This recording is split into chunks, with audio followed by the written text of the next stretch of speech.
할렐루야.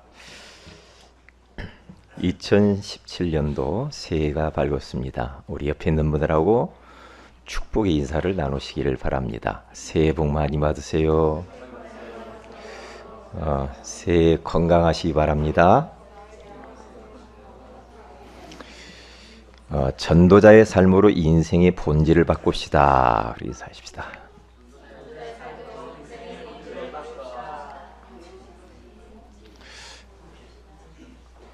교회 안이 뭔가 좀 달라진 것 같지 않아요?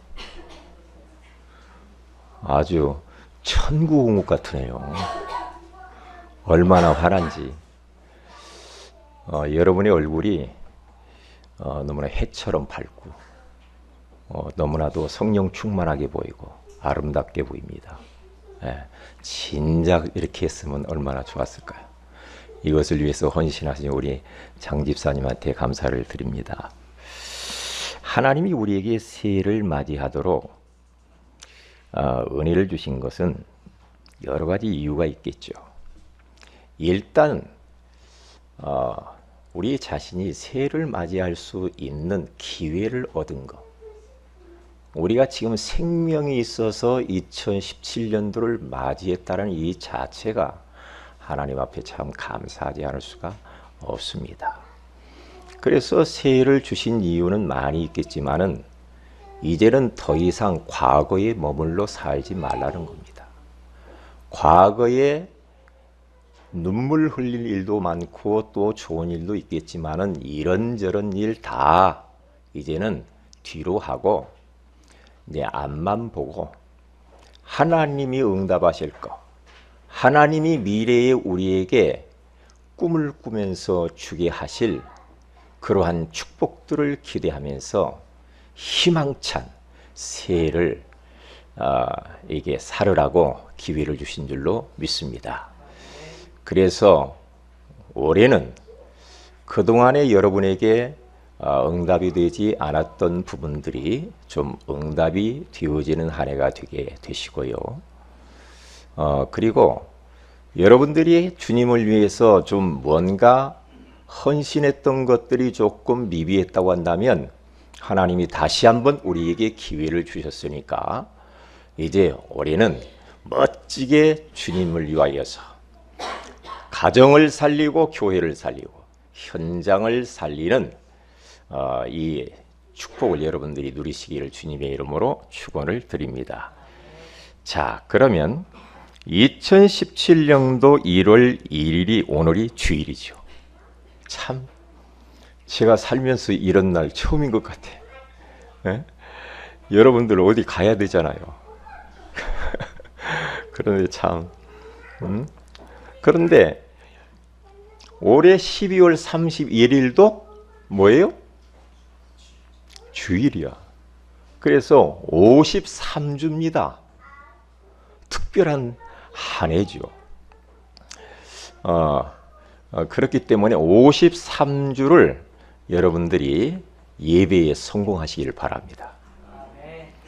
잘 안 되는 분은 기도하고 도전하고 결단을 한번 해보세요. 내가 조금 주일 예배를 드리면 이런저런 손해가 있을지라도 하나님을 딱 믿고 하나님을 내가 기쁘게 하겠다라는 자세로 결단하시면서 예배를 53주를 한번 성공을 한번 해보세요. 예배 성공은 인생 성공이라고 주님이 말씀을 하셨잖아요. 그래서 요한복음 4장 23절 24절에 가서 봐도 하나님은 영이시니 하나님을 향하여 이렇게 예배하는 자들을 찾으신대요. 어떻게? 신령과 진정으로 예배드리는 자를 찾는데요. 왜 찾아요? 하나님이 복 주시려고, 은혜 주시려고, 응답 주시려고 찾으시는 줄로 믿습니다. 자, 어젯밤 우리 송구 영신 예배 시간에 전도자의 삶으로 인생의 본질을 바꾸는 교회라는 언약의 말씀을 하나님께서 우리에게 주셨습니다.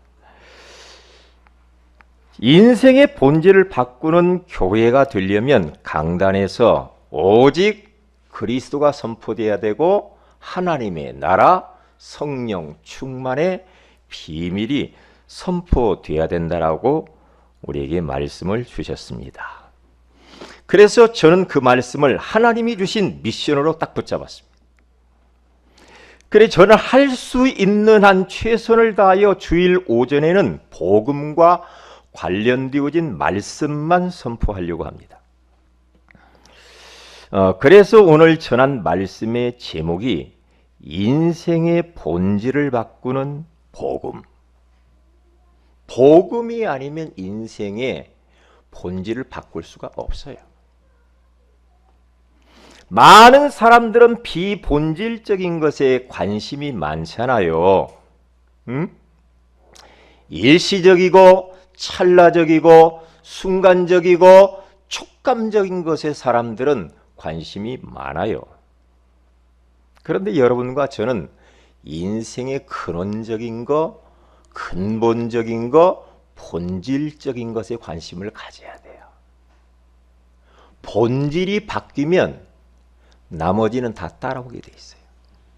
그래서 내 깊은 곳에 뿌리가 박히면, 뿌리가 변하고 뿌리가 바뀌면 시간이 지나면 열매가 다 뿌리 내린 대로 나타나게 되고. 그렇기 때문에 우리가 전도자의 삶을 지속하면서 우리가 깨달아야 될 것은 뭐냐 하면은 우리 인생들이 본질이 잘못되어져 가지고 자꾸만 고통을 당하고 힘들기 때문에 본질을 복음으로 바꾸어야 한다는 겁니다.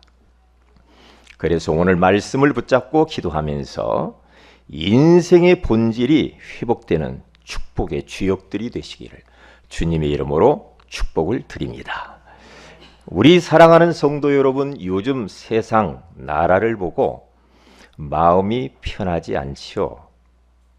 이걸 보면서 여러분들은 뭔 생각을 했습니까? 손가락질을 했습니까? 기도했습니까? 기도하셔야 됩니다. 우리는 어떤 이런 주변에서 이런저런 일이 일어날 때에 그것을 보고 말하지 말고 기도해야 돼요. 그게 바로 그리스도인의 자세입니다. 우리 성도들은 다 그렇게 하실 거예요. 예? 그렇죠. 그래서 내 주변에 이상한 이런저런 일들이 올 한해 살아가면서 일어날 때에 그것을 보고 두려워하거나 놀라거나 흔들리거나 낙심하지 마시길 바랍니다. 그러한 현실을 쳐다볼 수 있는 정확한 눈, 현실을 정확하게 해석할 수 있는 그 영안을 딱 가지면 돼요. 그런데 우리가 정확한 눈이 아니라 틀린 눈을 가지고 모든 현실을 쳐다보면 모든 것이 다 틀리게 보입니다. 그러면 잘못된 결정을 하고 잘못된 선택을 하면서 그때부터 잘못된 결과들이 나타나요. 오늘 본문은 실제로 일어난 사건인데요. 풍랑을 만난 사건입니다. 바울이 아무런 잘못이 없는데 이단 괴수로 지목을 당해서 죄수의 몸으로 이제 로마로 재판을 받으러 지금 호송줄에 매여가지고 끌려가는 그런 장면입니다. 이스라엘이라는 나라는 그때 당시 로마의 속국이 되어 있었기 때문에 바울이 이 최고의 재판, 가이사 황제라고 하는 로마 황제 앞에 최고의 재판을 받으려고 지금 배를 떡 타고 손발이 묶인 채로 지금 재판받으러 가는 겁니다. 그런데 배가 어느 정도 가다가 유라굴라라고 하는 큰 광풍을 만나요. 미친 폭풍. 그러니까 이 광풍이 일어나면서 14일 동안 깜깜한 바닷 가운데서 미친 듯이 흔들리고 배 안에 바닷물이 들어오고 배는 점점 가라앉고 남은 것은 절망밖에 없었던 그러한 이 처지의 바울과 그 뱃속에 276명이었습니다. 그들은 그러한 환경 때문에 아우성을 치고 난리가 났습니다. 그러면서 이 문제를 어떻게 풍랑을 잠잠케 할 것인지 여러 가지 대책을 세우고 고민을 하다가 방법을 다 써보았지만은 풍랑이 잠잠해지지 않았습니다. 이것을 우리는 그냥 하나의 일련의 사건으로만 치부하지 말고 영적인 눈을 뜨고 이것을 봐야 합니다. 그리고 여기에서 우리는 중요한 답을 찾으면 돼요. 2017년도 우리가 새해를 살아가는 중에 우리 환경 속에서 유라굴라와 같은 광풍이 일어날 수도 있어요. 그럴 때에 우리는 딱 답만 가지고 있으면 돼요. 답만 가지고 있으면 어떤 환경을 만나도 괜찮아요. 답이 없으면 이제 큰일 나는 거예요. 그런데 희한하지요. 바울이라고 하는 이 사람은요, 유라굴라라고 하는 광풍을 만났음에도 불구하고 마음에 저도 요동함이 없었어요. 흔들리질 않았어요. 왜냐? 바울은 알고 있었습니다. 왜 이 풍랑이 오는지를 알고 있었어요. 그러니까 미래가 훤히 보이는 겁니다. 여기에 대한 답이 무엇인가를 알고 있었어요. 똑같이 276명이 그 배 안에 있었는데 바울은 전혀 그것 때문에 놀라지 않았어요. 비밀이죠.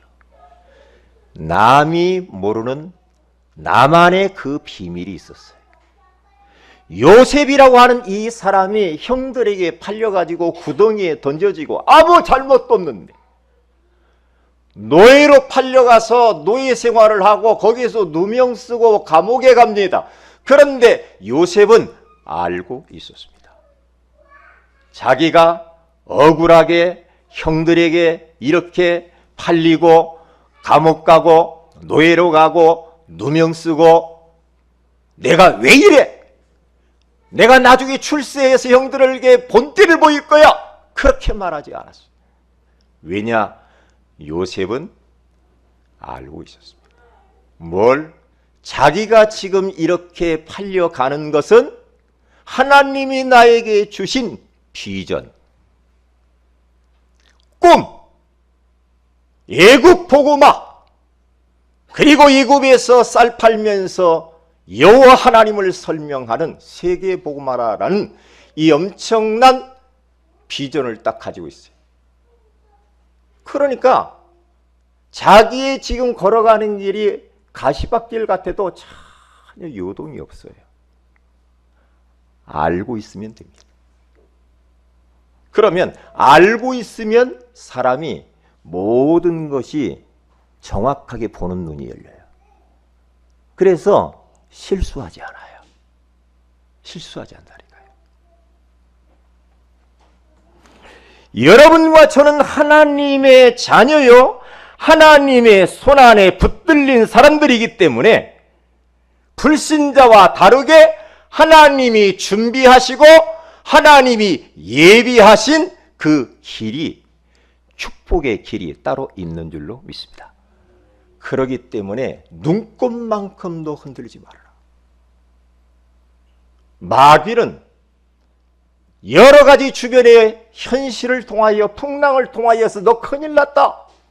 어떻게 할래? 대책을 세워라. 막 부추깁니다. 그럴 때에 속지 마시라는 겁니다. 사탄아, 예수 이름을 명령하노니 떠나갈지어다. 우리 가정을 흔들려고 하는 어둠의 세력은 예수 그리스도를 명령하노니 떠나갈지어다. 우리의 사업을 흔드는 흑암의 권세는 예수의 이름으로 결박받고 떠나갈지어다. 우리의 자녀들을 갖다가 꾸덕여가지고 자꾸만 예배 못하게 하고 속이는 더러운 악한 영들, 예수 이름으로 떠나갈지어다. 기도하면 될 줄로 믿습니다. 자, 그러면 첫째입니다. 올 수밖에 없는 재앙이었습니다. 전도자, 선교사, 사도 바울의 말을 듣지 않고 무리하게 항해를 계속합니다. 바울은 기도의 사람입니다. 그는 정시기도, 무시기도의 비밀을 가지고 있는 사람이에요. 늘 하나님과 교통하고 있는 사람이에요. 24시. 24시. 그래서 지금 죄수의 몸으로 가지만은 이 배를 타고 가는데 기도를 하는데 하나님이 깨닫게 하는 겁니다. 이 배가 더 가면 안 되겠어. 그래서 백부장한테 말합니다. 이 배가 더 가다가는 우리 다 죽는다. 배도 파산하고 우리 생명도 위험을 당할 수가 있다. 그러니까 쉬었다 가자. 그러니까 이 백부장이 바울의 말을 듣지 않았어요. 이게 문제라. 여러분, 기도하는 사람의 말을 잘 들어야 됩니다.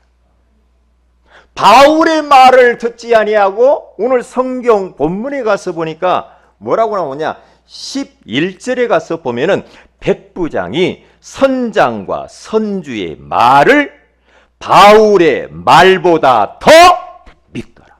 이게 문제야. 이게 문제라고요. 이게 문제예요. 백부장이 선주와 선장의 말을 듣고 계속 항해를 하다가 풍랑을 만난 거란 말이죠. 올 수밖에 없는 재앙이야. 예? 그렇죠. 복음 가진 전도자의 말을 들어야 돼요. 정말로 기도하는 사람의 말을 들을 줄 알아야 돼요. 그렇잖아요. 여러분 가족 중에도요, 가정을 진짜 가슴에 품고 계속 기도하는 그 기도의 그 한 사람의 말을 들은 게 좋아요. 왜? 그 기도의 그 한 사람 때문에 그 가정이 지켜지고 살기 때문에 그래요. 아무리 내가 남편인데 기도 안 하면 꽝이요. 왜냐? 영적 분별리가 없으니까. 눈에 보이는 것만 전부인 것냐 모든 것을 그것 보고 결정하고 나가니까 틀린 거예요. 틀린 거라니까요. 그래서 어느 기관이든지 어디선지 마찬가지입니다. 기도하는 그 사람의 말을 들을 줄 알아야 돼. 그러면 풍랑이 안 일어나. 네. 그래서 보세요. 거기 보면은 모든 사람들은 인생의 근본 문제인 나중심, 그리고 물질 중심, 성공 중심 이라고 하는 깊은 함정 속에 빠져버렸어. 그러니까 어떻게 됩니까? 재앙은 당연히 올 수밖에 없는 겁니다. 왜냐? 자기가 하나님이라는데 뭐. 내가 내 인생의 주인이라고 생각하는데 내가 얼마만큼 하느냐에 따라서 내 인생이 성공하느냐 불행하느냐 이렇게 생각하고 막 앞만 향해서 막 달립니다. 그런다고 됩니까? 그게 아니란 말이죠.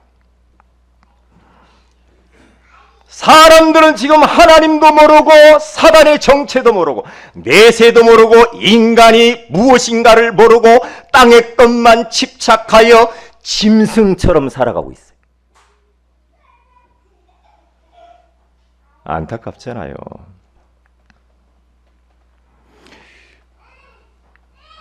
그러니까 당연히 어느 날 재앙이 들이닥치는 겁니다. 누가 가르쳤는지 모르겠어요. 누가 가르쳤는지 몰라요. 원래 하나님이 인생 만들 때는 이렇게 안 만들었어요.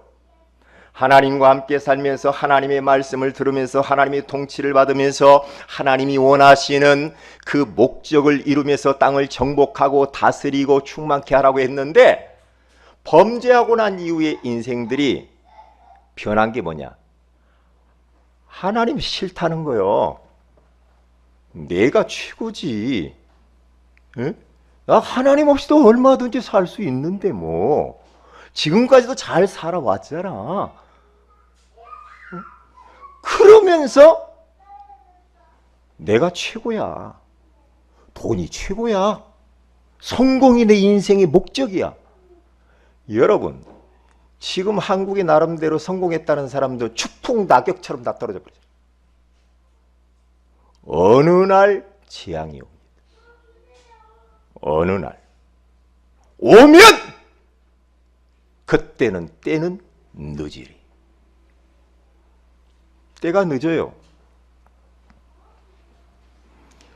그러니까 보세요. 사람들은 창세기 3장에서부터 아담 하와의 이후에 태어난 모든 인생들은 계속해서 이중심으로 삽니다. 나중심, 물질중심, 성공중심으로 계속해서 살아가면서 그 함정에 딱 빠져버렸어요.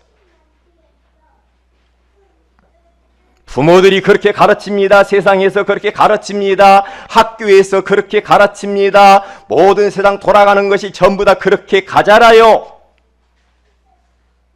그게 각인 뿌리 체질되어져 버렸어. 그리고 모든 사람들은 오랫동안 전통벌안하는 옷을 입고 내려오는 무속, 점술, 우상의 틀에 갇혀서 재앙은 당연히 올 수밖에 없습니다. 하나님을 섬겨야 될 인간들이 하나님을 대신을 해서 우상을 만들어 섬깁니다. 점수를 추구합니다. 무속을 추구합니다. 그러면 어떻게 돼요? 하나님이 제일로 싫어하는 것만 하는 거야. 왜 제사 지내지 말라고 하냐? 제사 지내면 망해요. 망합니다. 고린도전서 10장 20절에 가서 보면은 이방인들의 제사 지내는 것은 귀신과 교제하고 사귀는 거래요. 귀신 부르는 시간에 귀신이 도둑놈인데 잘 줄 것 같습니까? 출애굽기 20장 4절에서 5절에 가서 보면은 우상을 섬기면 3, 4대까지 고통받는다고 그래요. 본인만 문제가 아니라 후손의 문제가 온다니까.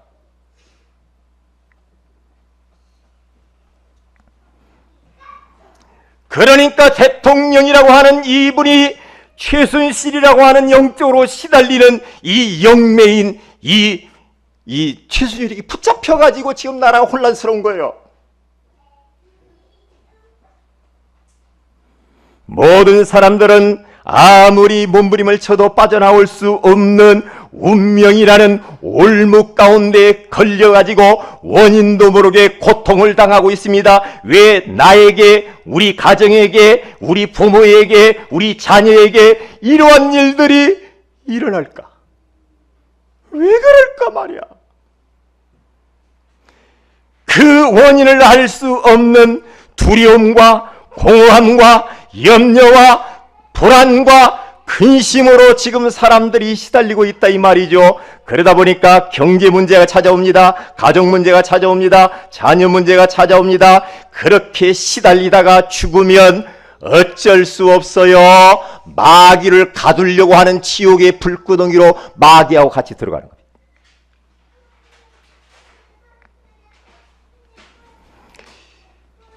그래서 여러분들과 저는 영화를 뜨고 똑똑히 봐야 되겠습니다. 그래 예배소서 5장 15절에서 16절에 가서 보면은 그런 정도이가 어떻게 행할지를 자세히 주의하여 지 없는 자같이 하지 말고 오직 지 있는 자같이 하여 세월을 아끼라. 때가 악하니라. 자세히 보시기 바랍니다. 때가 악합니다. 네. 두 번째입니다. 해결할 수 없는 재앙이었습니다. 당연히 온 재앙이었지만은 그 재앙을 해결할 수 없는 재앙이요. 바울이 좀 쉬었다 가자고 하니까 이 백부장은 선주와 선장의 말을 듣고 괜찮다고 하면서 계속 항의를 했습니다. 거기 가서 보면 5가지로 인간들이 풍랑을 만나면 5가지 방법을 가지고 해결하려고 합니다. 선주의 말을 듣습니다. 힘 있는 사람, 돈 가진 사람, 선장으로서 선장, 능숙한 기술을 가진 사람. 그래서 선주와 선장으로서는 성난풍랑이라고 하는 이것을 잠재울 수가 없었습니다. 백부장입니다. 나름대로 성공을 했습니다. 권력을 가지고 있고 힘이 있는 사람입니다. 그런데 갑자기 닥치는 재앙을 해결할 수가 없었습니다. 다수의 여론을 따라서 대책을 세워보지만은 절대 풍랑을 멈출 수는 없었습니다. 그렇죠? 이 사람 찾아가서 물어보고 저 사람 찾아가서 말해보고 어떻게 할까? 그것도 해결이 안 되죠. 인간의 지혜, 대책, 노력으로도 무서운 재앙을 막을 수는 없었습니다. 대책을 세웁니다. 어떻게 할 것인가? 그러면서 닻을 내리고 올리고 막 방법을 써봅니다. 과학적인 방법으로 배를 가볍게 하려고 짐을 막 버리고 기구를 버렸어도 재앙은 멈추지를 않았던 겁니다. 대부분의 사람들이 인생의 풍랑을 만나면 이 5가지의 방법을 가지고 해결을 해보려고 그래요. 사람들 이거 좋아하잖아요. 5가지 이거 가지려고 혈안이 되어 있어요. 에? 사람들이 이걸 가지면 자랑합니다. 의시됩니다. 그것 가지고 인생이 문제가 해결될 것 같고 행복할 것 같은데 그거 해결이 안 돼요. 안 돼요. 저는 어떤 때는요, 저 사람이 돈이 없었어야 되는데, 그런 사람이 있어요. 저 사람이 저 자리에 없었으면 좋았을 텐데, 저 지위가 없었으면 좋았을 텐데, 저 사람이 쫄딱 망했으면 좋겠다. 왜냐? 돈이 복음을 듣지 못하게. 권력의 힘을 가진 자는 하나님 말씀을 전혀 귀담아 듣지 않아요. 왜? 그게 하나님이에요. 하버드대, 나름대로 좋은 대학 나온 사람들, 그런 사람들은 나름대로 자부심을 딱 가지고 있죠. 얼마만큼은. 그러니까 이 말씀이 안 들어와. 안타까운 게 많아요. 네? 제가 예전에 대령에서 이제 별자리를 향하여서 가려고 하는 그 사람을 제가 그 집을 딸 문제가 와가지고 가서 이렇게 복음을 준 적이 있거든요. 딸이 정신 문제가 왔어. 그런데 이 딸을 갖다가 어떻게 좀 고쳐달라고 해서 초청을 해가지고 제가 그 집에를 갔어요. 그런데 제가 그 아버지, 대령이죠. 복음을 말했습니다. 왜 이 가정에 이런 풍랑이 올 수밖에 없는지 이유를 쫙 설명했습니다. 하나님 떠나서 그렇습니다. 하나님 떠난 게 죄입니다. 하나님 믿지 않는 게 죄야. 내가 도덕적 윤리적으로 죄진 게 죄가 그 죄가 아니고 하나님 안 믿는 거, 예수 안 믿는 게 죄야. 그렇기 때문에 이 가정은 하나님을 만나야 됩니다. 하나님 떠나 있기 때문에 사탄이 자녀를 힘들게 하는 겁니다. 오늘 하나님 만나는 길이신 예수 그리스도를 마음의 구주로 모시죠. 그리고 예수 믿고 구원받고 신앙생활을 하세요. 그 부모 2분 딱 앉혀놓고 얘기했다니까. 저 어떤 전도사 때요. 자, 예? 전도사 때 겁도 없지. 겁도 없지. 예? 그래서 그분 예수님을 영접했는지는 안 했는지 모르겠어요. 속으로 했는지. 그 말이 안 들려. 이게 안 들려. 이게 부인하고 다른 교회를 오는데 그분 안 나오더라고요. 안 들린다니까. 왜? 대령. 내가 누군데? 여기 이게 대령이 안 됐으면 좋아. 네?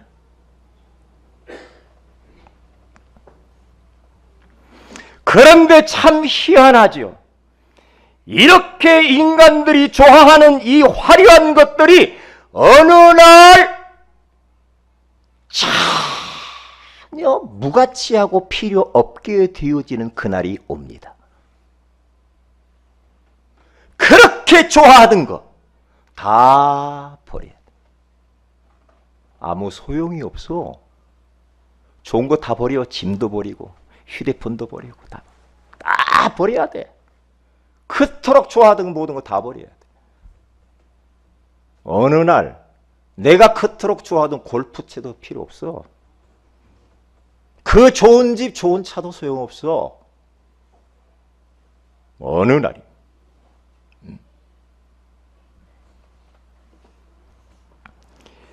세 번째입니다. 그러면 이 문제를 해결하는 길은 하나님께만 있다는 겁니다.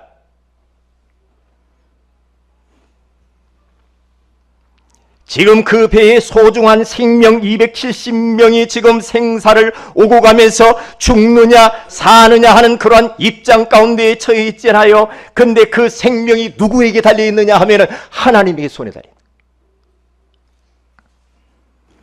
인간의 방법을 가지고 이 문제를 해결하려고 하다 보니까 꼬리에 꼬리를 물고 계속해서 영적 문제가 들이닥치잖아요. 이런 환경 가운데 바울이라고 하는 사람, 기도의 사람은요, 배 밑창에 내려가서 하나님 앞에 집중적으로 기도합니다. 이게 중요합니다. 우리의 삶 속에, 우리 가정 속에 때로는 우리 현장 가운데 이러한 풍랑이 일어날 때에 우리들은 어떻게 해야 되는가? 바울처럼 하나님 앞에 집중적으로 엎드려서 주님 바라보고 기도해야 돼. 그리고 내가 진짜 하나님의 시간표 속에 있는지 확인해야 돼. 내가 너무나 하나님과 멀어져 있다. 하나님이 원하시는 계획 밖으로 내가 벗어나 있다. 빨리 돌아와야 돼요. 돌아와야 돼요. 수정해야 돼. 바울은 이러한 풍랑이 일어났을 때 배 밑창으로 내려가서 집중적으로 주님 바라보고 씨름을 했는 영적인 씨름을 씨름. 이게 우리의 참 하나님이 우리에게 주신 놀라운 특권 중에 특권입니다. 응? 2017년도에 꼭 그렇게 하시기 바랍니다. 그렇게 하셔야 돼요. 기도하다가 하나님의 응답을 받았어요. 27절에 가서 보니까 내가 너희를 권하노니 이제는 안심하라. 너희 중에 아무도 생명에는 아무런 손상이 없겠고 오직 배뿐이라고 하면서 응답을 받고 나와가지고 이 바울이 276명, 자기 빼놓고 275명을 향하여서 여러분이여 안심하라. 두려워하지 말아라. 우리의 생명에는 전향이 진영이 없다. 그러면서 여기에서 5가지로 말을 합니다. 어젯밤에 생명의 복음을 가진 선교사 바울이 집중 기도하다가 일어난 사건을 말합니다. 하나님의 시간표 속에 들어있었던 바울의 말입니다. 하나님의 사자가 이 말한 거, 그 말은 무슨 뜻입니까? 바울은 하나님의 능력 속에 있었다라는 겁니다. 바울아 두려워 말라. 그 말은 무슨 뜻입니까? 하나님의 은혜 속에 푹 젖어서 매일매일 살았던 바울입니다. 가이사 앞에 서야 하리라. 그 말은 하나님의 계획 속에 있었던 바울입니다. 너와 함께하는 자를 다 내게 주셨다 하는 이 말은 하나님의 놀라운 구원의 역사 속에 머물러 있었다라는 사실입니다. 그렇기 때문에 걱정할 것이 없죠. 바울은 알고 있어요. 알고 있다니까요. 사랑하는 우리 성도 여러분, 혹시 이런저런 문제가 있을 때 주님 앞에 엎드려 기도하면서 내가 하나님 시간표 속에 들어와 있는가 봐야 됩니다. 하나님의 능력 속에 들어와 있는지, 하나님의 은혜 속에 젖어 사는지, 하나님의 계획 속에 있는지, 하나님의 구원의 역사 속에 내가 들어와 있는지, 이것만 확인합니다. 여러분과 저는 복음 가진 전도자입니다. 우리는 전도 대열 속에, 축복의 대열 속에 들어온 우린 시대살 전도자인 줄 믿습니다. 어떠한 문제가 와도 여러분들은 복음이 있고 세계 복음화라고 하는 비전이 있기 때문에 그 어려움들이 우리 교회를, 여러분들을, 여러분의 사업과 여러분의 인생을 건드리지 못할 줄로 믿습니다. 이 말씀을 딱 붙잡으세요. 바울 한 사람 때문에 그 276명은 살아버렸습니다. 여러분 가는 곳마다 여러분 지역이 여러분 때문에 삽니다. 여러분 가정은요, 여러분 때문에 살게 돼 있어요. 여러분의 사업은 여러분 때문에 살 줄로 믿습니다. 이 지역은 우리 교회 때문에 살 줄로 믿습니다. 여기에 대한 확신을 딱 가지시기 바랍니다. 그래서 결론적으로 하나님의 방법, 새해에는 어떠한 풍랑 같은 현실이 있을지라도 절대로 두려워하지 말고 낙심하지만 않으면 됩니다. 새해에는 여러분 가는 곳마다 풍랑이 잠잠해지고 죽어가는 사람이 살아나게 될 줄로 믿습니다. 새해에는 하나님이 결정해 놓으신 시간표 속으로 들어가는 여러분들이 되시기를 주님의 이름으로 축복을 드립니다. 우리 다 같이 기도하십시다. 말씀을 붙들고 기도합니다. 인생의 본질을 바꾸는 이 복음을 우리에게 선물로 주신 것을 감사합니다. 하나님, 지금 세상 현장은 올 수밖에 없는 재앙 가운데 빠져 있습니다. 인생의 본질은 12가지의 그 속에 빠져가지고 지금 방황하며 물속으로, 저 세상의 물속으로 사단의 운명과 사주팔자 가운데 함정과 틀에 올무에 빠져 죽어가고 있습니다. 이 문제를 해결해 보려고 사람들은 온갖 자기들이 의지할 만한 것들을 다 추구하지만은 해결되지 않았습니다. 이 문제를 해결하는 길은 오직 하나님밖에 없다라고 말씀해 주신 것을 감사합니다. 2017년도 한 해 정말로 나 때문에 내가 가는 곳마다 풍랑들이 잠잠해지고 많은 생명들을 구원하고 제자를 세우는 한 해가 되게 하옵소서. 다 같이 기도